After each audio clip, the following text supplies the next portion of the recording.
About to go and look at 3 of the main climbs from stage 16, 198 kilometres from Pau to Bagné de Luchon.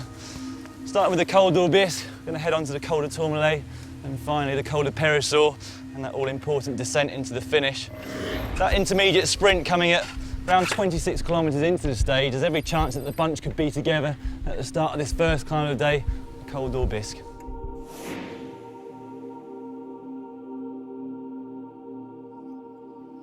This first climb of the day, it's not the highest one that they're going to go up, but it's still a tough one. One thing to consider for today's stage is it does come after a rest day. And sometimes it can be difficult to tell exactly how your body and your legs are going to respond the day after that. Sometimes you'll hear riders talking about having blocked legs. And what that means is, having done so much racing already, the body goes into a massive repair mode on a rest day.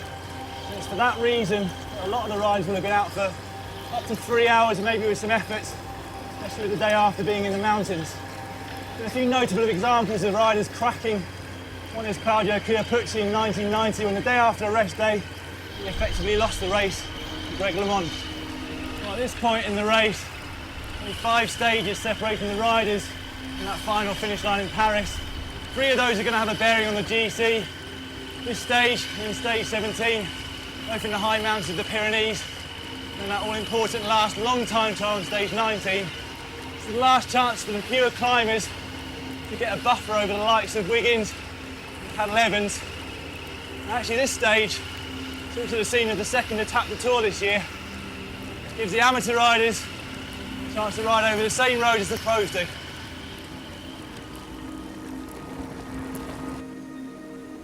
Just an hour ago at the foot of this climb, it was 30 degrees and sunny.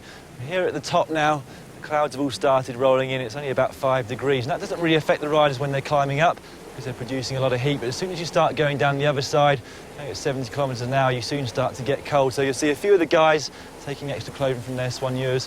It stops the wind going onto the chest. I've just reached the foot of the Col de Tourmalet, the second mountain of the day's stage.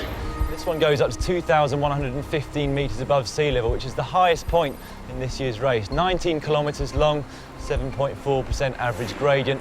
This is one of the most historical climbs on the Tour de France. It's been used 47 times before.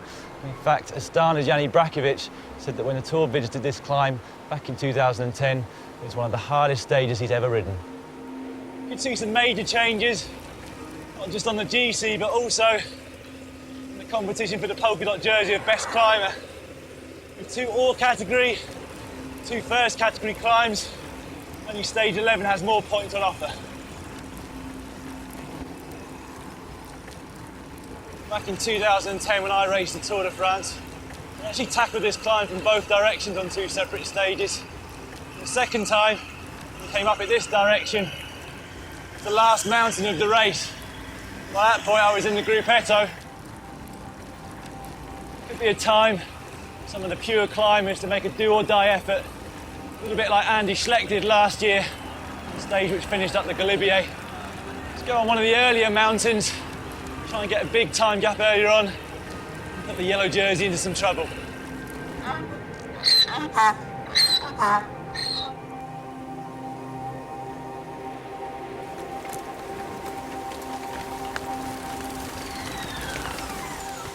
I'm 3 kilometres from the top, the final climb of the day now, the Col de Périssord.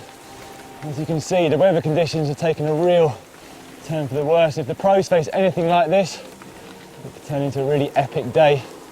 Just wondering if the likes of Nibali just attack towards the top here and take advantage of that long 16 kilometre descent into town for the finish.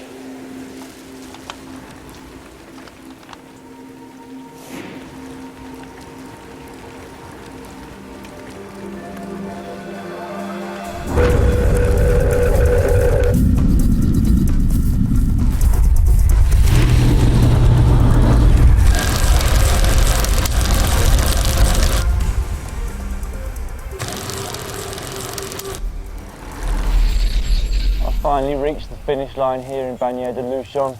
At this point the pros will have covered 198 kilometres. We've just covered the 3 main points of the stage. It's still been a long day in the saddle and made even longer by a fairly extreme change in the weather conditions. 30 degrees there at the start, At the top of the last climb here, it's a little over 5 degrees, and a very cold and wet descent here to the finish.